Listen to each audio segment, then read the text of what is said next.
What are the biggest fantasy football reactions from Week 1 NFL Sunday? And what are we going to do with the Cowboys without Dak Prescott for multiple weeks? It's time to break it down right here and right now as we begin another edition, another week of Locked On Fantasy Football. Our Locked On Fantasy, your daily NFL fantasy podcast. Part of the Locked On Podcast Network. Your team every day.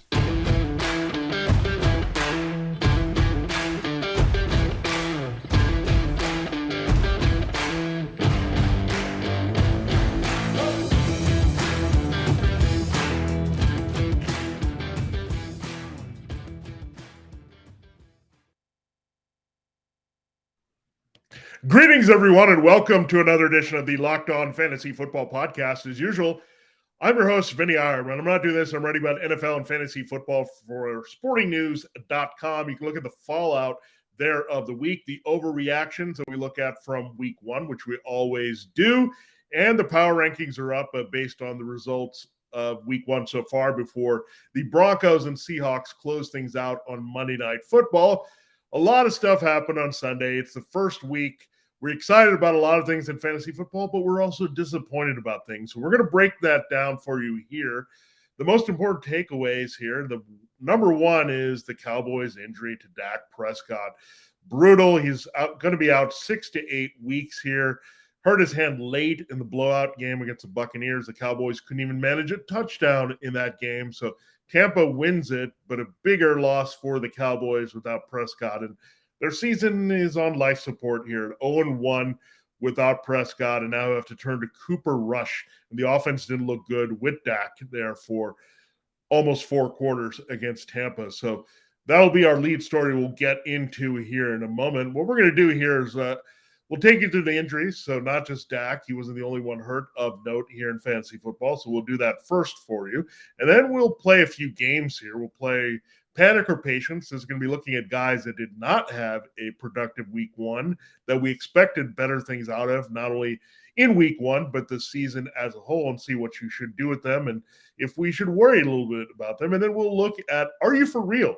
These are players that exploded that may not have been drafted a lot of leagues and just went off or just shocked us with their production here in Week 1. So we'll break down the guys that disappointed, the guys that pleasantly surprised, and we'll start with the injuries here in a moment. Thanks for making Locked On Fantasy Football your first listen every day. We're free and available to you on all platforms. All right, so let's start with the injuries here. Dak Prescott, brutal ending to this game. The Cowboys' offensive line without Tyron Smith, they can do anything. Ezekiel Elliott had some good bursts of running there, but that was about it. That was early in the game, then it got out of hand. Dak just struggled to complete passes downfield. CeeDee Lamb, I mean, talk about a guy that really disappointed. He had 11 targets in the game, only 2 catches for 29 yards. They just seemed to have checked out quite a bit. There was not much else going on there for the Cowboys. No other receivers of note really stepping up here. Really, it was dependent a lot on the tight end, Dalton Schultz, to move the ball, and it still wasn't a lot here. So Dak was completely off here. The protection wasn't all that good. They couldn't run the ball. It was absolute disaster here. What Todd Bowles did as the Buccaneers defensive-minded head coach, he didn't blitz. He kind of put everyone in coverage. He didn't think that anyone could beat him, and no one could. Lamb couldn't win, and the Cowboys were kind of limited there. So what we learned a lot is you got to have some weapons, even if you're a very talented quarterback, one that put up 37 touchdowns last year. But the bottom line is Dak is out now, and it didn't look good with Dak, so we can't say it's going to look great with Cooper Rush. So Ezekiel Elliott and CeeDee Lamb for sure. I mean, didn't look good in the game. They get a downgrade here going into the game against the Bengals here in Week 2, where Cooper Rush should be starting. It's back in Dallas, but Prescott's going to miss almost half the season here. So he didn't fare well in this game. So you got to make other plans. I think you have to look at some streaming situations here. Jameis Winston had a very good Week 1, so he's a guy that should be out there. We'll talk more about the waiver wire there. Tua Tagovailoa in shallow leagues could also be an option for Dak, but I hope he did invest in a backup. It's important. There's also Ryan Tannehill out there in a lot of leagues. He's available as a late pick. Trevor Lawrence might be out there. Justin Fields. So these are some of the options in shallower leagues you can look at. If you go deeper, I'm going to have to go the streaming route and start looking at Davis Mills and Daniel Jones and those type of players here for some production based on the matchup. So it's tough, but Dak Prescott, yeah, oof, it's brittle. We know what happened in 2020 when he missed most of the season, played through 5 games, got hurt against the Giants. It was downhill. The Cowboys offense was rolling. We saw him coming back last year. They scored the most points on average per week in the league last season. So it's going to go way down here. And everything's at a crossroads here. Will they bring back Mike McCarthy? That's the thing I explored there. But Kellen Moore is going to have to be really creative. Without Tyron Smith, Michael Gallup may return, but we'll see what he can get. I mean, I don't know if Cooper Rush can be trusted to push the ball downfield. I think Schultz might be okay because he's a security blanket. And he's a guy that they're going to throw to quite a bit, but I wouldn't expect big numbers that we saw from Schultz when he finished as a top 3 tight end. So, and brutal situation here, and we'll have to navigate through that. Now, Mac Jones is hurt for the Patriots as well, suffered a back injury, but he looks like he'll be okay playing against the Steelers, but that offense looked terrible there. They could not manage a lot there. It was a lot of Damien Harris and Radre Stevenson to little success against the Dolphins. We'll talk about that, but Mac Jones, you're not putting on the fantasy football radar at all at this point. I mean, again, I'd rather look at someone such as Daniel Jones or Davis Mills with some weapons and can spread the ball around a little bit, and then I would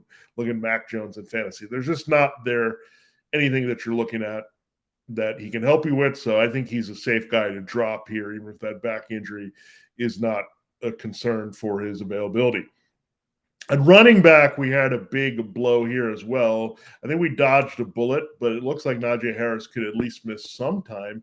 A foot and ankle injury. He did, remember, go into the season with a little bit of an ankle sprain. He played through in preseason training camp, so we don't want to assume he aggravated it, but you start to go out there and play. He does get a heavy workload. It's a little tough to watch there. So hopefully you got some backup option for Najee Harris. Jaylen Warren would be ideal here. Then you could just plug and play him from the Steelers backfield. The undrafted rookie is clearly locked down that number 2 job, and they were happy with his pass protection here in the opener against the Bengals. So Jaylen Warren now could really help you. So this is why it's always important to look at the handcuffs with your first-round pick, protect your investments, and if you had Warren and you had the insight to do that here in deeper leagues, you're set here, and you can just pivot to him until Harris can return. So it could be a couple-week injury with Harris. It could be no time miss, but we have to be prepared, and Jaylen Warren's going to be a hot pickup this week.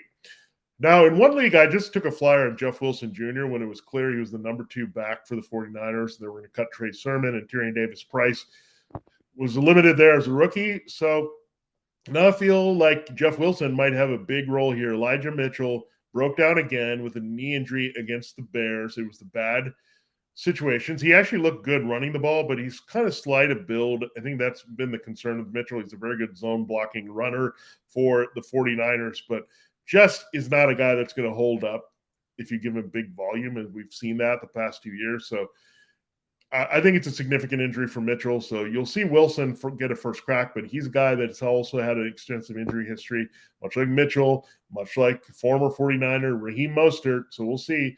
Tyrion Davis-Price, the rookie, might actually get some run here, but he was inactive notably here for the Bears game. So we'll see what Kyle Shanahan does. He can be fickle with his backfield, just like his father Mike was when there was injury and attrition hit his running game. So we'll right now say it's Jeff Wilson Jr. because he was the guy that they plugged in. Unfortunately, the 49ers did not play as well completely as an offense and went in a tank, and we'll get into that more as well when we get into our panic and patience segment there in our second spot here. Brandon Bolden, he was a thorn in the side of Josh Jacobs and Amir Abdullah. He caught some passes there and had a good game there with a touchdown for the Raiders, but he suffered a hamstring injury, so he could be missing time here. So that would help Jacobs here and maybe get Abdullah into role or maybe have Zamir White get a shot. But we know it was going to be the Patriots' frustration carrying over Josh McDaniels. And right on cue, it happened with Bolden. Now Bolden is hurt here because, again, he shouldn't be an offensive player featured too much. That's why gets overexposed and typically gets hurt. We'll go to wide receiver here, and this is a tough position for sure. We saw some things develop here. You had T. Higgins got knocked out of that game with a concussion there against the Steelers, it was brutal. You saw a lot of Mike Thomas trying to fill in. Tyler Boyd had a late touchdown there, so a little bit more elevation and targets for Boyd working the slot. Mike Thomas, again, was their second outside guy that put in Jamar Chase. Then Joe Burrow went in overdrive with Chase. So Higgins will have to clear the protocol to play against the Cowboys here this week against Trayvon Diggs and that group in the secondary. So we'll watch it. He has to clear protocol to play. I wouldn't go and pick up Mike Thomas, but I would elevate Tyler Boyd to having a key role and a must-play this week if Higgins misses the game here, playing off chasing. And Boyd did pick up quite a bit of slack. And we also saw a little bit of Hayden Hurst here. The Cowboys are not bad against the tight end, so that's something to turn with, but they can struggle in the slot. So Boyd, some guy I'm looking at, and he's available in a lot of leagues, I think. A lot of people just said, okay, we're only going to be able to support Chase and Higgins. Weren't too excited about Boyd, but in some leagues, 10-teamers, he's out there, but definitely he makes for a solid play should Higgins miss week 2. All right, let's look at Keenan Allen. This was a bit frustrating as well because, again, he's up there. He's at 30 right now. Hamstring injury. Those can be nagging, and it's a short week here to play Thursday night football against the Chiefs. So I would not expect Keenan Allen to play. Interesting, it wasn't Joshua Palmer, though, but it was DeAndre Carter getting more run there with Mike Williams. Mike Williams is hardly on the radar. We'll talk about that as well for the Chargers. And Joshua Palmer didn't do all that much. It seemed like Justin Herbert just pivoted to using his tight ends quite a bit. You had Xander Horvath, the rookie there they put in, and then they had Gerald Everett healthy making some plays here. So it's like he pivoted to use his backs and tight ends more without Allen versus, again, showing Palmer the ball a little bit more. So that could change here. They're going to have to throw their wideouts. It's probably going to be a higher scoring shootout there against the Chiefs. The defense was in control for the Chargers. So, again, I think Keenan Allen's going to miss time. Right now, Carter looked like the guy, but I would not be surprised if they give Palmer more run and opportunity here to give him significant snaps on the outside. All right, Chris Godwin came back from the knee injury, looked pretty good, caught the first pass of the game for 25 yards from Tom Brady against the Cowboys, but they just couldn't keep him on the field. You had Julio Jones making a big play. You had Mike Evans scoring the touchdown. They involved Brashad Perriman. They tried to throw to different guys there. Jalen Darden was also involved a little bit, but Chris Godwin, hamstring, he's had this injury in the past, a little bit worrisome. He missed time there at the end of the season a couple seasons ago. So, yeah, Chris Godwin will have to wait and see here. They play the Saints this week, so we'll see if he can be ready. But hamstring can be nagging. We're going to have to wait until the practice reports come out all throughout the week, all the way through Friday for his designation. But I might err on the side of caution with Godwin because he's coming off the knee injury, and they do have some depth now with Brashad Perriman, Julio Jones, Russell Gage. There's a bunch of guys that can fill in. So I think they'd be careful with Godwin as much as possible if there's any question about his availability with the hamstring. And finally, Wan'Dale Robinson, a lot of buzz for the Giants rookie out of Kentucky. It was not Wan'Dale Robinson, however, that was featured. It was a lot of Sterling Shepard, made a big play touchdown. You also saw a lot of Richie James for the Giants. So it was a lot of Shepard and Richie James. Kenny Golladay was a blip on the radar. Kadarius Toney had one trick play. But now Wan'Dale Robinson looks like he's going to be out of the mix. So we thought they would have big plans for Wan'Dale, but knee injury, a very inauspicious debut there for the Giants' young wide receiver. So another thing to see there, if I'm going to invest in someone for now, it seems still like Sterling Shepard is the guy that you're getting good run with from Daniel Jones. So those are your key injuries here from week 1 on top of the Dak Prescott doozy that we had to deal with here. And one defensive note to TJ Watt. Looks like he may have suffered a major pectoral injury against the Bengals. That is going to change the game here for teams playing against the Steelers. The pass rush, you really got to Joe Burrow. So we'll watch that there for sure with the Steelers. But they might be a little bit more vulnerable. They were giving up big plays, however, downfield with their secondary on the outside. And the running production of Joe Mixon was pretty good. So TJ Watt, big blow for the Steelers there. So Prescott and Watt, definitely the biggest injuries there of week number 1, unfortunately, and changing the fortunes perhaps of two teams that were hoping to be playoff teams here in 2022. All right, we will play our game of panic or patience, and we'll go, are you for real, to end on a positive note in our next 2 segments here. our new version of reaction here on week 1 Locked On Fantasy Football postmortem on a Monday. I do have to tell you about an exciting new sponsor here. It is BriteCo Jewelry and Watch Insurance. Now, you got to check out some of the videos that they have here, and there tends to be a lot of proposal fails that involve water. There's one on a pier where you can't hold on to the ring, and my favorite is, however, there's a couple sitting on a boat here. I got to break it down for you, and looks like everything is good, but then there's a loud noise, and that throws everything off. And the guy proposing just is thrown off his game. And what happens? Of course, the boat capsizes. There goes the ring. There goes the proposal. That's a proposal fail. Well, you don't have to make it a complete failure. And I've lost a ring too. It's happened to me. It wasn't all that expensive, but I would have loved to have some insurance because it meant a lot to me. So that's what BriteCo is going to do for you. Avoid those stories that have an unhappy ending. They're going to make it really happy for you. Here's a lesson. You don't want to be that guy, and you certainly don't want it to be splattered all over the internet. The guys at BriteCo Jewelry Insurance will make sure you get a replacement for the full value of that ring, no matter if it's lost, stolen, or you can't figure out what happened to it. Go to Brite.co/lockdown. It's the fastest, easiest, and cheapest way to cover your butt with the best jewelry insurance in the business. We all hate insurance, right? But these guys at BriteCo turn the whole experience around. So it's probably the easiest thing you can do for yourself this week. No excuses, man. For $5 a month, you get totally comprehensive coverage, and it won't take you more than 2 minutes on your cell phone, right? Just in 2 minutes, you'll be taken care of here with BriteCo and their jewelry and watch insurance. So definitely check them out. They're just 2 minutes on your cell phone will take care of all your valuable rings there. Check it out, Brite.co/lockdown. You have to see their videos there. You'll get a kick out of them, and you'll also know that you don't want to be that guy or gal. BriteCo has a bunch of these hilarious videos. See for yourself at Brite.co/locked-on. All right, it is time to continue the show here on Locked On Fantasy Football, and we're doing a new segment here on Monday, so we're not going to go deep into all the games here, but we're going to look at the things that stood out to us. We're going to play a game called Panic or Patience. We're already panicking about Dak Prescott and the Cowboys, so that's a given. But there are other concerns there at quarterback for us, and one that definitely popped up was Trey Lance. I mean, what a rough outing for him in the rain. Oh, man.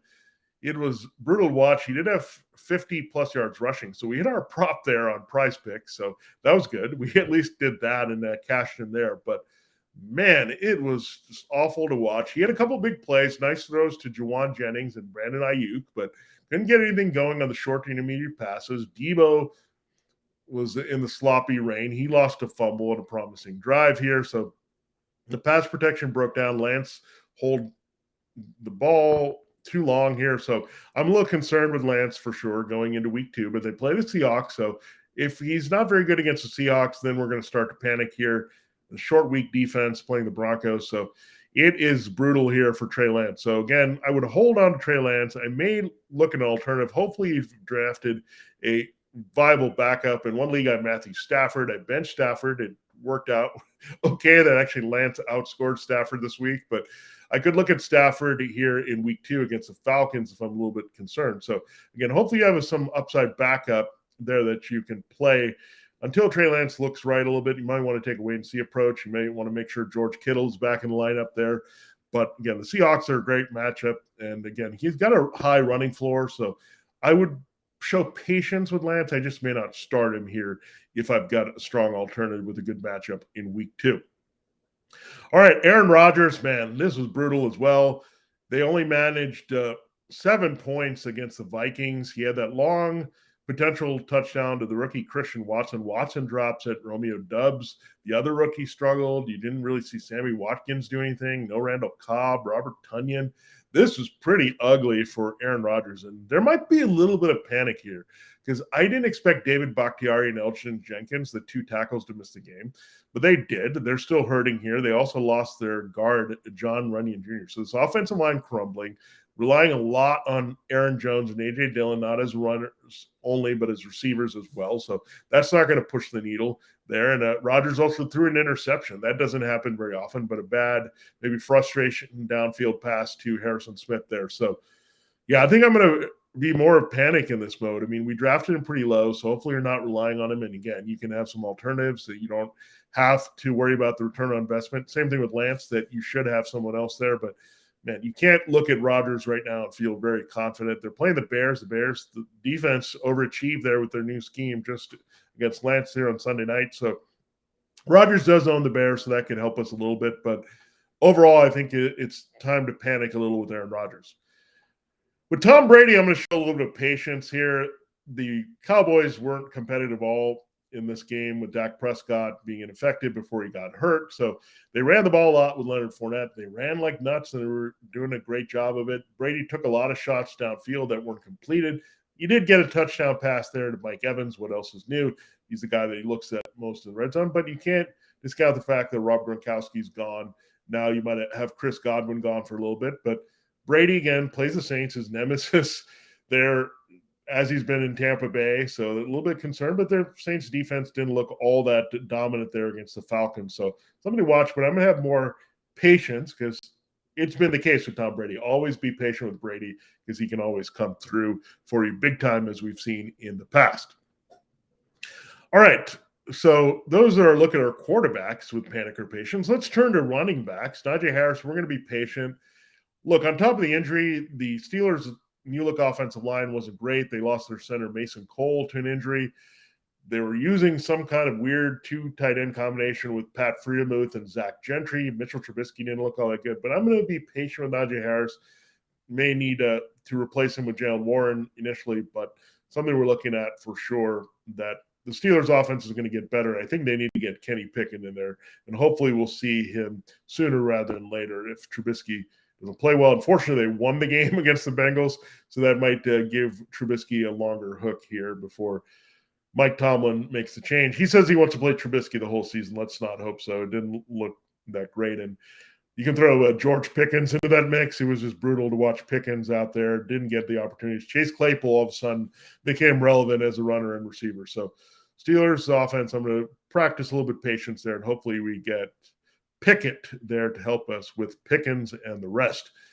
Christian McCaffrey did score a touchdown against the Browns, but you had to be concerned here because they wanted to run Christian McCaffrey to the ground. He's going to be the centerpiece of the offense.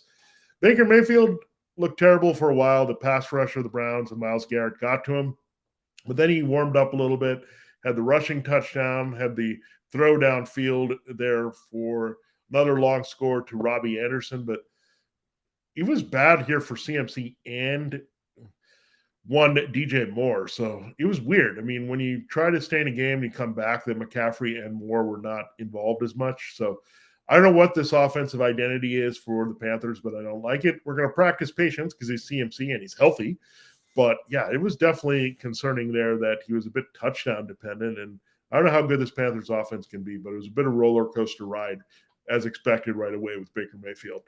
Alvin Kamara, we'll look at him here at running back. It's tough out there. You had Tyson Hill lead the Saints in rushing. He had the long run, and then he had the touchdown. So he pilfers one on the ground. Michael Thomas gets a couple short scores there from Jameis Winston. So Jarvis Landry, short area, that's a concern because Jarvis Landry is kind of an extended handoff, short passing guy. Taysom Hill, if he's going to get involved in the backfield, that's another guy that can get key rushing attempts and burst on long runs here. So Kamara, yeah, there's a little bit of a panic here with Kamara, the way the Saints operated their offense.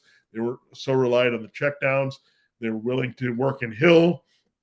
So, again, Kamara, I'm going to panic a little bit because we also know at the end there could be some disciplinary action looming for Kamara, and he's getting a little bit up there with the wear. So, going to panic mildly here, but hopefully that things will turn around. Now, Ezekiel Elliott, I think it's fair to panic here. Tony Pollard, I think you can put him in the same boat here with Dak Prescott not being in there. It's going to really be tough for this running game to get going, especially with out now Connor Williams, Leo Collins. You had Connor McGovern get hurt there for the Cowboys. Tyron Smith not being in there. So offensive line, the passing game compressed for Zeke Elliott here and not looking good. Travis Etienne, I'm going to say patience on Travis Etienne. I have him in the league, and I also had James Robinson for some insurance. Of course, I saw Robinson go off while Etienne dropped 2 touchdowns. Really, one was a misconnection with Trevor Lawrence. So interesting usage. They didn't kind of use him as a traditional running back. They went to try to get him involved as a receiver, playing off Christian Kirk and Zay Jones. And then they kind of faded him. So maybe a coach's decision. Doug Peterson can be fickle with his running backs there. But Robinson did score a couple times. So maybe they were just riding the hot hand, so to speak, here. But after they talked up Etienne, they were downplaying that Robinson would be a factor and he could even play in week 1. So a lot of things the coach speak confusing us. So new coaches can throw us for a loop here, and they did. They showed us a lot of Etienne, but they went with Robinson here. So Etienne can still be a big factor. Again, he was in position to score a couple touchdowns against the Commanders that might have changed the course of that game and maybe not put Robinson on the field. But again, I'm going to have some patience here just because the talent is there for Etienne and this Jaguars offense with Trevor Lawrence and Kirk and these other weapons. Looks like it could actually be dangerous and have some potential for some good scoring here from their principals. All right. Panic or patience, Damien Pierce. I'm going to show patience with Pierce.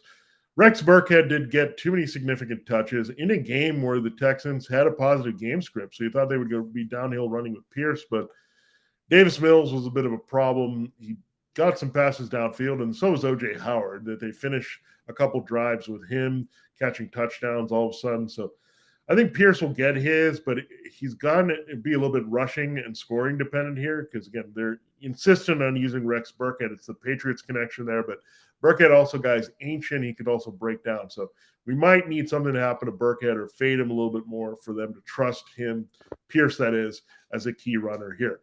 Now, David Montgomery, I'm not going to push the panic button on him. I'm going to have a little bit of patience, but Khalil Herbert looked like the much better back. Montgomery kind of plodded along against the 49ers, a tough front here, but then Khalil Herbert came in with a burst of fresh legs. He scores a touchdown. He just looked like the better runner. So we'll see if that development continues. So patience so far for David Montgomery. He's still got a ton of touches there against the 49ers, but something we're going to watch and see if it develops in a different direction against the Packers.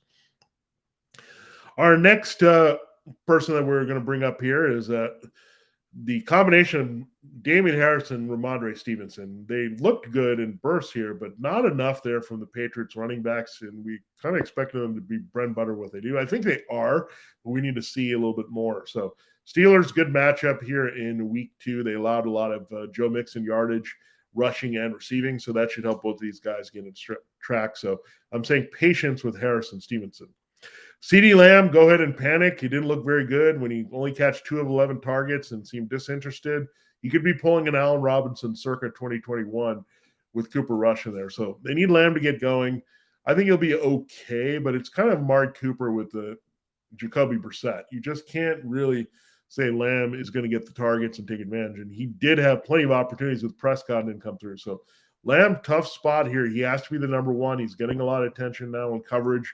So that's also a concern that he'll see double teams with nobody else until Gallup can at least provide some kind of threat there with Rush. So CeeDee Lamb, go ahead and panic on CeeDee Lamb. Mike Williams, I'll be patient on Mike Williams, and part of it is the fact that Keenan Allen's old and he got hurt in the game, hamstring. So Williams will get going. They just didn't need him as much. The Raiders protecting against the big play. They had Nate Hobbs in the secondary. So I think Williams will definitely be fired up this week against the Chiefs, with Allen likely to miss the game. DJ Moore, we're going to establish some patience there just with McCaffrey as Baker Mayfield continues to get doctrine of the offense. Amari Cooper, I'm also going to be patient with. It was a Donovan Peoples-Jones game a little bit, but really they didn't throw the ball at all. So the Browns are going to have to put the ball in the air in games where they're not leading that much. So that's going to be the key here. But Cooper's value may not be seen until really late in the season there with Brissett. Hunter Renfrow, tough matchup there against Bryce Callahan and the Chargers. He had some opportunities to make some catches there, but Renfrow fading a little bit as Devontae Adams and Darren Waller, as expected, dominating the key targets there from one Derek Carr. So patience on Hunter, or I'd say panic more on Hunter Renfrow. It's on the borderline of panic and patience of Renfrow, but I don't see a lot of upside there in tougher matchups, especially when Adams and Waller can get going so well. Elijah Moore, I'm going to panic a little bit because Breece Hall, they used him a lot out of the backfield. You had a lot of Corey Davis. You had a lot of Garrett Wilson, the rookie. So Elijah Moore, I'm going to panic until maybe his buddy Zach Wilson returns. It could be multiple weeks here, but Joe Flacco didn't really facilitate Elijah Moore. So panic there in the Jets passing game in general. Not feeling it right now. Moore has got to show us a lot more here in week 2 and beyond. Devonta Smith, this one's tough. I'm going to be patient, but it was hard to see him catch 0 of his limited targets here. It was the A.J. Brown show, a little bit of Dallas Goedert. They involved the running backs quite a bit. So Devonta Smith is a Heisman Trophy winner. He's got great connection, we thought, with Jalen Hurts, but they really wanted to showcase Brown quite a bit here. So we'll see. I'm going to say patience with Devonta Smith, but not a lot of patience. We need to see him get going. I mean, that was pretty bad that he put up a 0, especially when Brown was dominating and they couldn't adjust there with the attention Brown was getting to get Smith some key targets from Hurts. Devontae Parker, panic and maybe drop. Jacoby Myers looks still like the key receiver here for the Patriots, about it for value. So I'm going to panic with Parker and say, no, we don't want him on our team. It's just very hard to watch the Patriots and the receiving core without Tyquan Thompson. Adam Thielen, I think we're going to start to panic here because Vikings are involving different guys in the passing game. Thielen is faded. He's a touchdown-dependent receiver, so when they're throwing touchdowns to other guys there, including one Justin Jefferson, it is hard to go in that direction here. So Adam Thielen, we're going panic there. Again, it's all going to be coming down to scoring for his value. And that's been the case the last 2 seasons, but if he's not getting touchdowns, not playable as a wide receiver 3, especially against the Packers team usually dominates. Kyle Pitts, we'll stay patient with him. Marcus Mariota still likes to target the tight end. We don't understand why Parker Hess was getting some key targets there, as well as Olamide Zaccheaus in the slot. So patient with Pitts, but Mariota's got to get it going, and hopefully it'll happen this week against the Rams. George Kittle, we're going to panic a little bit because he wasn't out in the field. We'll see if he can get back against Seattle. Zach Ertz did have a touchdown and a 2-point conversion. We're going to have patience with him. They're going to involve him a little bit more. We know that. Mike Gesicki, panic. He didn't run nearly enough routes, only 1 catch there. He's faded out of the offense here with Mike McDaniel. So droppable is Gesicki from your team as a Dolphin at the stage, and he's on the block here. I wouldn't be surprised if he gets traded at midseason, maybe to help Tom Brady. Hunter Henry, yeah, it's not looking good. Jonas Smith is being involved, so we can't go there. So panic on Hunter Henry in this Patriots pass game. David Njoku, patience. Jacoby Brissett needs more volume, but he does like throwing to the tight end there quite a bit. Njoku's too talented, but they need to get him involved. It can't be all about Kareem Hunt and Nick Chubb. So we're going to have some patience, but Njoku's going to have to show something. And Irv Smith, let's panic. There's other guys being involved here for the Vikings. So, yeah, it's tough when Johnny Munt gets some key targets there, the former Ram. Yeah, it's not looking good for Irv Smith having the bigger role that we expected coming back from his knee injury. All right. That takes care of our look at panic or patience here for our reactions here on week 1 from Sunday's action here on Locked On Fantasy Football. We'll get into, are you for real? These are guys that surprised us with their performances in a positive way in week 1. Before we do that, we did have a good run on PrizePicks here. This week, we said invest in Trevor Lawrence and Christian Kirk. They came through. We loved our little prop on Trey Lance getting more than 37.5 rushing yards. Well, you can get on the action of PrizePicks. I would really recommend doing it because it's really daily fantasy sports made easy. I love their format. It's so easy. Just look at their yardage total and say, we going over, under, touchdown total, over, under. Just take it and run with it, and it's easy to play there. So we're going to give you more recommendations. We do that Friday on the show here for PrizePicks in week 2. How does it work? You pick 2 to 5 players. If they will go score more or less of their PrizePicks projection, you can win up to 10 times your money on any entry. No competing against other people, just you versus the projections available. PrizePicks offers projections on any sport that you watch. This includes NFL, NBA, MLB, NHL, PGA, college football, men's college basketball, women's college basketball, soccer, WNBA, esports, NASCAR, tennis, MMA, boxing, disc golf, Euro basketball, cricket, and more. Entries can be made in 60 seconds or less. It's that easy, safe, and fast withdrawals for you, and it's currently operational in more than 30 states and Canada. It's easy to get in on PrizePicks, and we'll help you with those picks on Friday. Download the PrizePicks app or go to PrizePicks.com to sign up and play daily fantasy sports. First-time users can receive a 100% instant deposit match with up to $100 with promo code Locked On. If you deposit $100, PrizePicks will give you $100. If you deposit $50, PrizePicks will give you $50. Don't forget to enter the promo code Locked On and sign up for an instant deposit match up to $100 only at PrizePicks. All right, it is time to close the show here on Locked On Fantasy Football, and we will look at our final game. So we did our injury update, played some Panic or Patience. Now we're going to play Are You For Real? And the first guy up is Devin Duvernay. A great name to say here, a great alliteration here. Great game to open against the Jets. 2 lasers from Lamar Jackson, 4 touchdowns. The former Texas track star. He's actually related to Kyler Murray. So there's that. But he helped Lamar Jackson. Big play threat for these Ravens. He also had Rashad Bateman look pretty good. He had a long touchdown as well. I would say Duvernay is somewhat for real. He's going to be involved in this offense. We thought it could be James Prochet or Isaiah Likely, but he seems to be the third target here for now behind Mark Andrews and Rashad Bateman. So the Ravens are not going to throw the ball like nuts all the time. I know their running game was kind of stifled against the Jets. Some offensive line issues have popped up. And Lamar's not going to be on point with the downfield throws with that. But Duvernay definitely involved. So he's a guy worth stashing on the bench in deeper leagues as a wide receiver 5. Now, Jahan Dotson, yes, I think he's for real. We talked about Carson Wentz liking that type of receiver. He also fed Terry McLaurin. So it was kind of very similar to see Wentz with Dotson and McLaurin as we saw Jackson with Duvernay and Bateman. Bateman and McLaurin finally got theirs, but it was Jahan Dotson and Duvernay. Those big play threats on the outside. They can stretch the field, use their bodies well, and you saw that play. So Jahan Dotson, I think, is real here.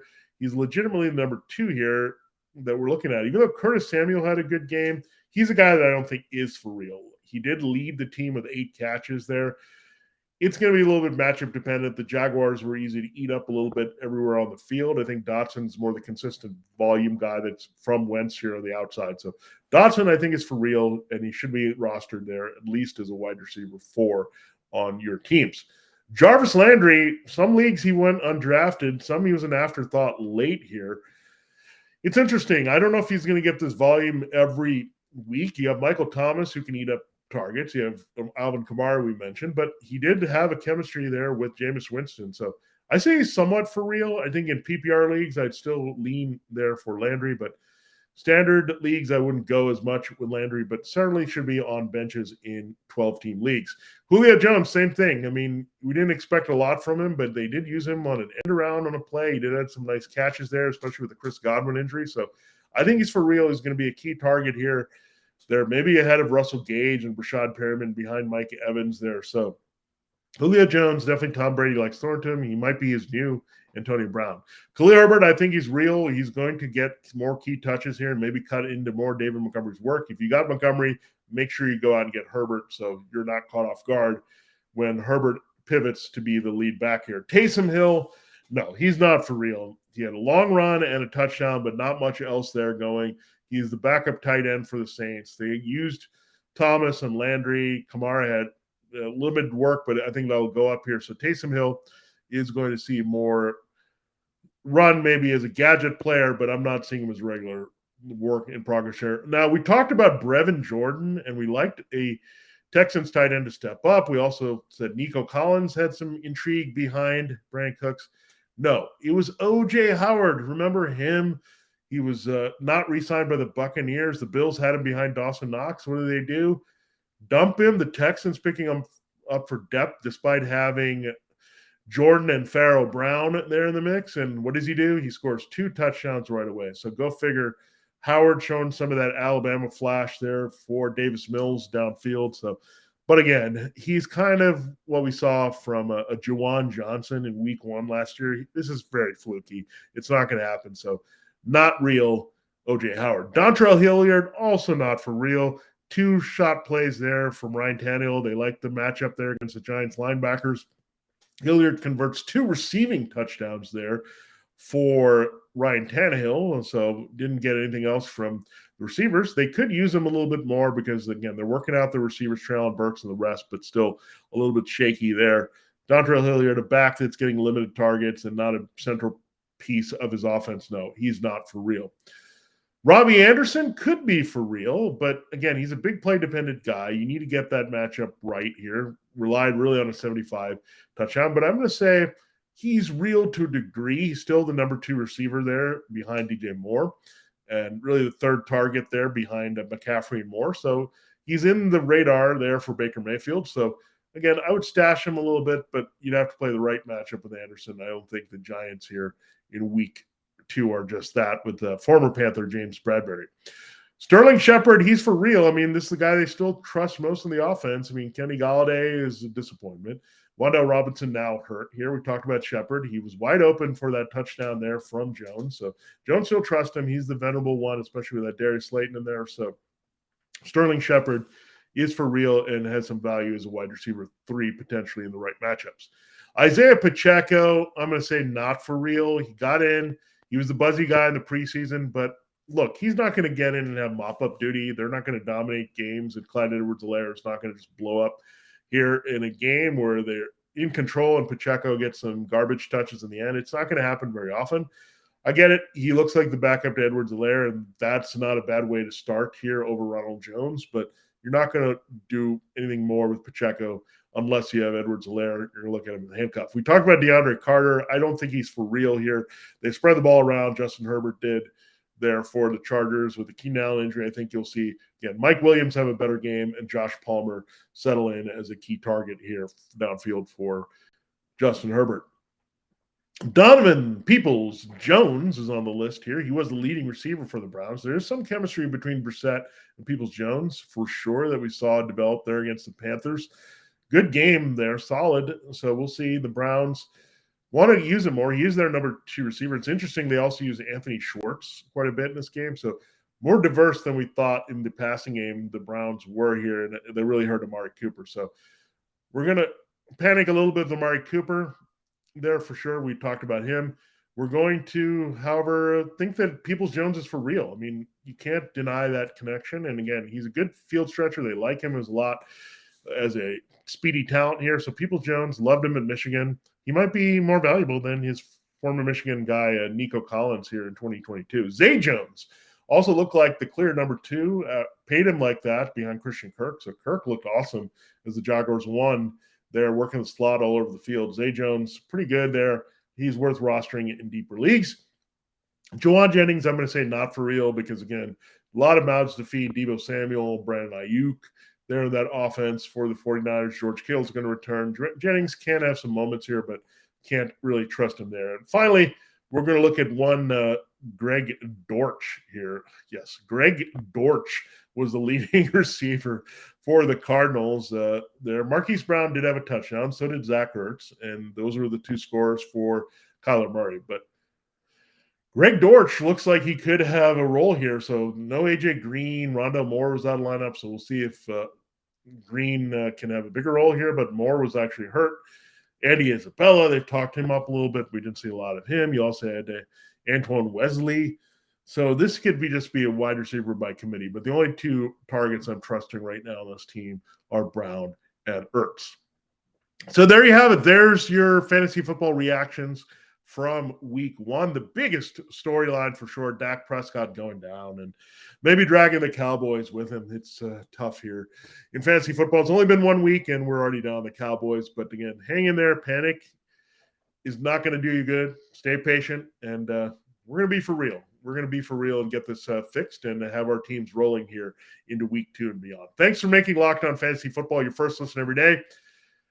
Now, our next episode is going to be Pickup Tuesday, so we're going to see where you can get help on the waiver wire. Speaking of being better in week 2, now make your second listen to the Peacock and Williamson NFL show. Brian Peacock and former NFL scout Matt Williamson give you the expert NFL analysis in less than 30 minutes. It's free, available wherever you get your podcast, iTunes, YouTube, wherever. We're available for you here as well.